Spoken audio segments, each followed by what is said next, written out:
Ito ang balita at trending ngayon sa social media. Matapos mag-viral ang video ng dating pulis na nagkasa at nanapak sa isang siklista, sunod-sunod na ang karma at kamalasan ni Wilfredo Gonzales. Dahil ang nakuha nitong retirement fee ay pinapabalik na ni Senador Tolentino.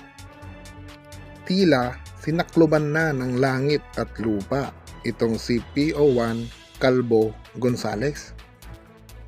Pasok na sa banga itong si PO1 Kalbo Gonzales dahil nagsanib puwersa na at sinuportahan pa ng ibang kongresista tulad ni Congressman Fernandez at binigwasin na rin ng kaso at reklamo ni Attorney Fortune. Dapat lang talaga na ikulong at kunin na ang lahat ng retirement pay nitong si Kalbo.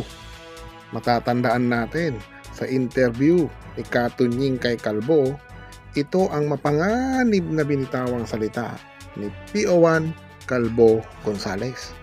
Kung kayo po sinunggaban, puputukan niyo ba? Puputukan ko po. Hindi po ako magdadalawang isip. Anong reaksyon ninyo sa mga binitawang salita ni Kalbo? Dapat bang ikulong?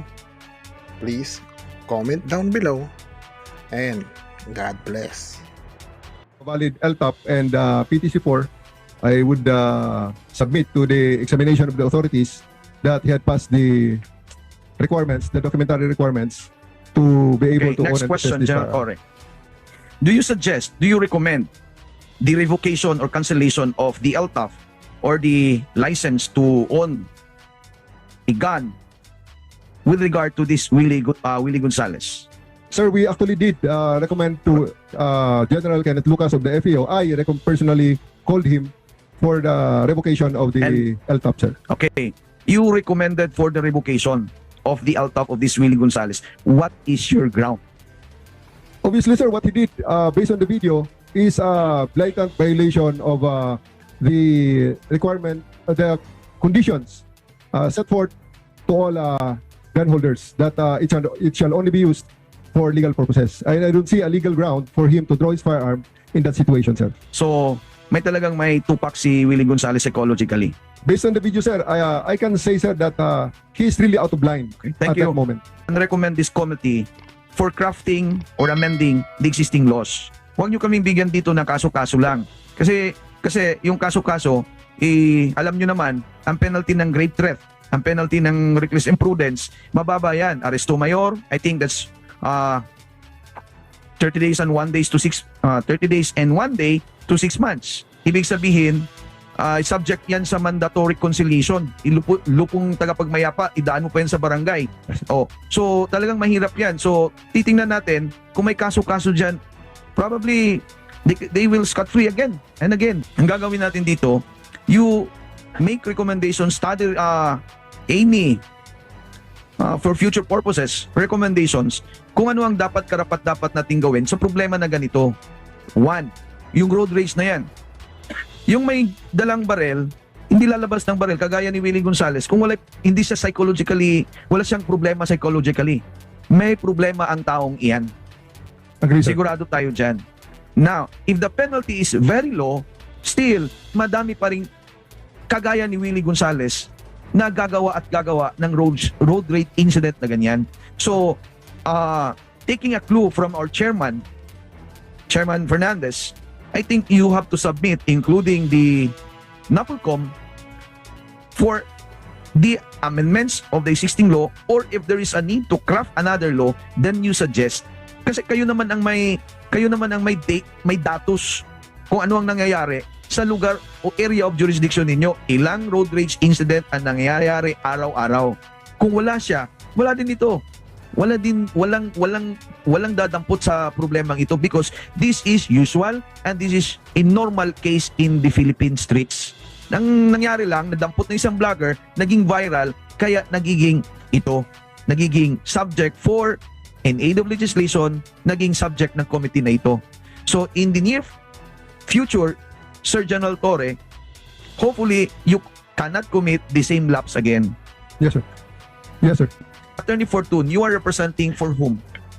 I don't represent anybody. Actually, I'm doing this as a private citizen. Wala po akong kikitain So dito. you are not representing Willie Gonzales? He has refused my representation even up to today, Mr. Chairman. Gonzales, Bantalan. Hindi, Bandiola. Bandiola, No. yes. I have reached out to him so many times. I've offered my services for free. I even said that kung meron ako makukuhang attorney's fees dito, bibigay ko sa kanya. Natatakot si Bandiola? Anong tingin mo? Bakit the services, like the legal services of Fortune, dinideny niya? Nalulungkot po ako. Hindi ko siguro ako magaling na abogado. Baka gusto niya yung ibang lawyers na at any rate. So I was thinking that you are representing Willie Gonzales. It's the other way around. That's correct, Mr. Chairman. I actually represent the cycling community as the moderator of the Pinoy Road Bikers. It is the largest cycling forum in the Philippines with 86,600 plus members. And we are all outraged by this. We don't want this to happen to any of us. Yeah, exactly. It's not a common incident, but it is a psychological problem of drivers committing this road rage problem na ganyan, ano tawag niyan. Just earlier, you mentioned about crafting laws. Yes, Mr. Chairman. And at any rate, in any manner, amending existing laws. That's correct, Mr. Chairman. Sinabi mo kanina, you are willing to work with Bandiola pro bono. Definitely, Mr. Chairman. Can you work with us pro bono? Yes, Mr. In Chairman. crafting new laws I at will the help same you, time? Mr. Chairman. Thank you. Thank you very much. Would you consider this as a people's victory? Kasi we can say that after all, no, after all the comments and the outbursts of the damdamin of feeling of all this citizenry, we were able to revoke the LTO. We were able to yung car registration, it was suspended, I think. And at the same time, kaya na nga, si General Torre, who happens and unfortunately nangyari incident yon, he resigned from his position. And the action that was taken by you with this video trigger all of these things. So can you somehow